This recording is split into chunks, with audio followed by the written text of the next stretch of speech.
Moin Leute, heute habe ich eine neue Folge So schlecht kann man nicht fahren für euch. Wenn ihr mir eure Videos senden wollt, könnt ihr das an die jetzt eingeblendete E-Mail-Adresse machen. Legen wir los.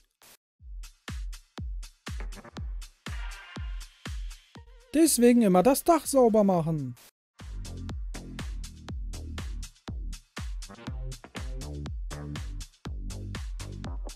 Die rote Ampel hat er natürlich nicht gesehen.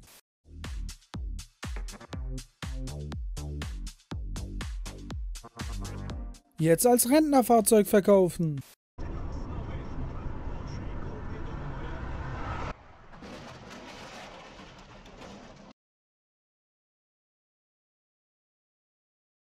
Das hat sich ja richtig gelohnt.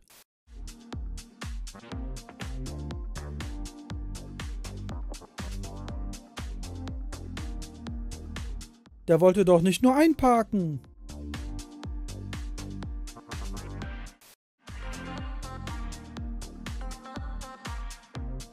Der hat wohl einen Knick in der Optik.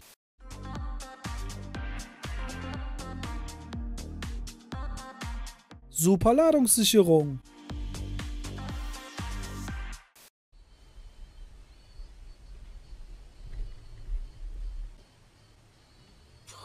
Da konnte der nichts mehr machen.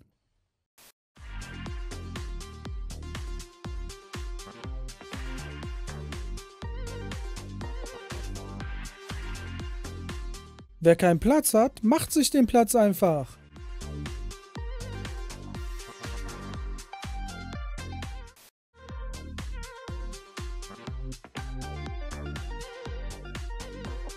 Das war's doch wieder einmal komplett.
Freunde, welches Video fandet ihr am krassesten? Schreibt es in die Kommentare. Ich fand die Nummer 12 am krassesten. Wenn man schon falsch rum auf die Autobahn auffährt, sollte man sich auch mal überlegen, wie man wieder sicher runterkommt. Und nicht einfach Vollgas geben. Wie würdest du dich in dieser Situation verhalten? Schreibt es mir gerne in die Kommentare. Wenn euch das Video gefallen hat, vergiss nicht eine Bewertung dazulassen. Bis zum nächsten Video, Freunde. Ciao.